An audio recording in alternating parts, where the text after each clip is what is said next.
But again, as always, we end the show with one last thought always.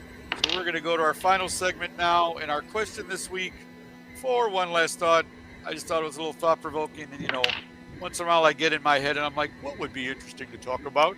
So this week, our question is, what is the greatest piece of advice you've ever received?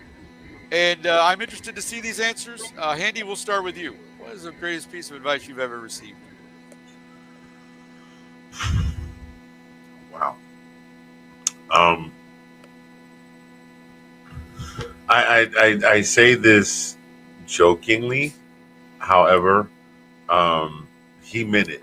Uh, he meant every word of it when he said it to me. My father, the first time I got married, and at this point, my parents had been married for about 23, 24, 20. They were catching up on 25 years when I got married Okay. the first time. Okay. And I was like, Dad, any advice you got for me? Right. And he looked around, which I now, in retrospect, understand that he was looking to see where Mom was and if she was out of earshot. And he leaned in and he said, "The best two words you will ever say out of your mouth the entire time you are married are yes, dear." Is that And and you know what though? It works. It's okay? like that episode of The Simpsons where the guy told Homer to tell Marge her hair looked really pretty, Okay. and she was starting it on him. He's like, "Marge, your hair looks really pretty." She's like, her brain went into vapor lock, whatever it was she was chewing Homer about. All right. She totally forgot. Yeah. Um, I, I I don't know. My father dropped so many jewels on me when I was coming up. It's hard to remember Sure. any of them, but I Mm. remember that one specifically because I've been telling that one now for almost. It's been this spring will be 31 years since I got married the first time, and I will never forget that moment. It was just kind of like a father son moment. Sure. Uh, that and that and make sure your kids are able to take care of themselves when they get out of the house. And Ah. Okay. I I have four, and right now all four of them are out living on their own. Um, one is done with college, another one is working full time and going to college, and so yeah, and one is a homeowner. So I mean, I can't ask for a whole lot. I don't want for my kids to have done anything spectacular for me to brag on them. I'm just glad I'm able to say my children are out of the house. Right. I started to say that like it's a bad thing. My children are out of the house and they're able to sustain themselves on their own. Right. Absolutely. And No, that's great, that man. that gives me a greater sense of accomplishment as a parent than any kind of, oh, my son's a CEO, but he's got a drug habit. My daughter is the VP of this bank over here, and she's on her seventh marriage with Right. two I kids got by you. each marriage. Like Right. my kids are out and they're able to look after Yeah. themselves, and Right. that I got you. I got you, man. so No, it's great. I mean, congratulations on that too. Self-sufficient. Right. Right. There you go. Right. Self-sufficient. Exactly. Self-sufficient. Awesome. All right. Well, thank you, Andy, for that. Appreciate that. Tina, how about you? Greatest piece of advice you ever received? I don't know who said it or if I read it or I thought of it or something is know the difference between advice and an opinion. Ah, Because the yes. faster you learn that, the faster you'll be able to find the fakes. Mm, very good. No, I like them. No, I Because mean if they're I've really heard that too, truly but yeah. wanting you to do well, they will give you advice. Right.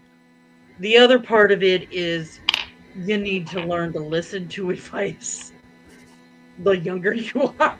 Oh, Because yeah. a lot of times it is good advice, Yeah. but that And we was the don't take point. it Like, because we're young and learn we the know difference everything. between advice and an opinion. Yeah. Because somebody's giving you their opinion, they're not necessarily wanting you to get the best things you can out of life. Right. Right. Right. Right. True. Advice, they want you to do better.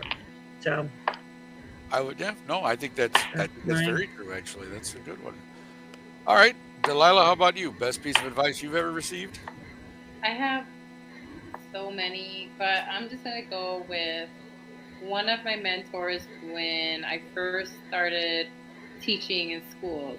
And even though I'm not in a school anymore, but I feel like it matters. And what she said was use that PTO, use that time off, use those sick days, use Right. those personal days. because don't ever forget that you are replaceable at all these jobs, guys. Please, I know Oh yeah. Gen Xers and Boomers, that's very hard for you, and I Yeah. get it. Yeah. Because I'm a Zenyo, I'm in the middle, but I was raised with the same ideals. Work, kill yourself. No, you are replaceable at every job, every single thing that you do. Take that time off. And I know not everybody has the luxury of PTO, Right. but take that day off anyway. Please. Anybody can come in and get hired. I say that as someone who also has to hire people. That's what I'm trying to say. Yeah, sure. Go make sure you take time for yourself. Set time aside. Take that vacation, even if it's not a long one. I understand not everybody could afford to take long vacations, but take that weekend getaway. Take a week off. Take a day for yourself. Take a Right. mental health day, even though like you can't take a mental health day, but you can take a personal day. They won't know. Take that time off. Call off work. Trust me.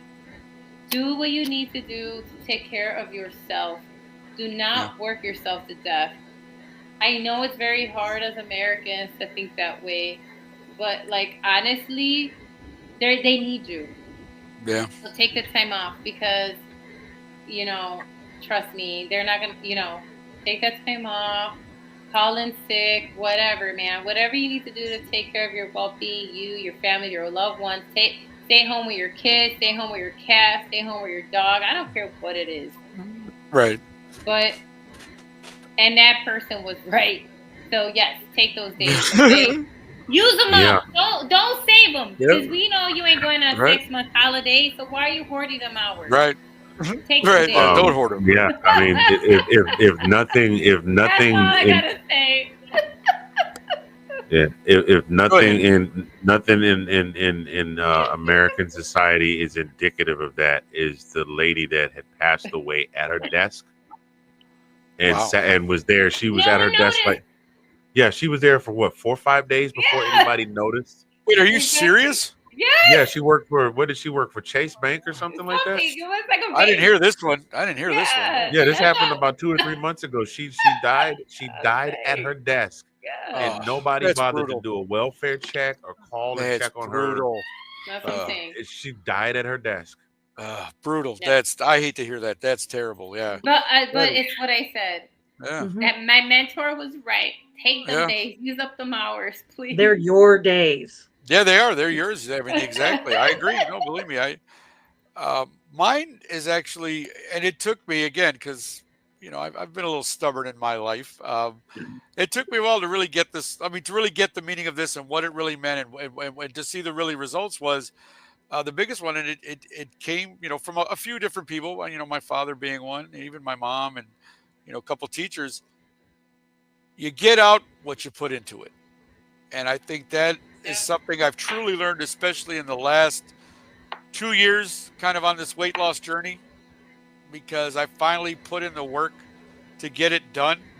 And what I'm getting out of it is probably one of the greatest things to have happened to me in the last, in a long while. And I think, it took me a while to really get that. Like, I had to make the decision myself, obviously, and I'm getting out what I put in, and I've put in the work, and the results have shown. And I think that's advice that, like I said, I've heard it multiple times, and I've heard it a lot throughout my life, and I never really got it. I guess you're like, okay, yeah, you put into it. Okay, yeah, I get it, whatever. But until you actually go through that and do that, then you go, hey, they were right the whole time. I should have done this sooner. But anyways, yeah, I think that's probably one of the greatest pieces I've gotten. Outside of don't put your chewing gum on your bedpost, but that kind of thing. So, but again, because it loses its flavor overnight. That's exactly. See, I knew Anthony was gonna. I knew Anthony. If anybody would pick up on that reference, that is actually the song.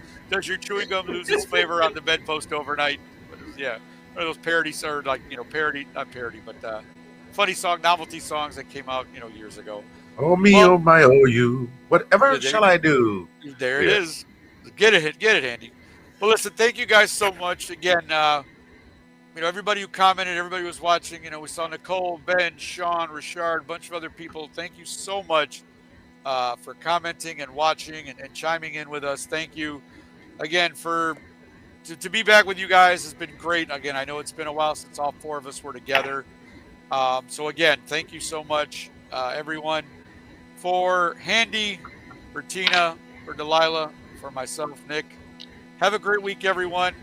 And we hope to see you all next Tuesday when we talk more playoffs, divisional playoff results. So have a great week. Was right. And everybody, yeah, exactly. Everybody have a great, and on that note, thank you very much.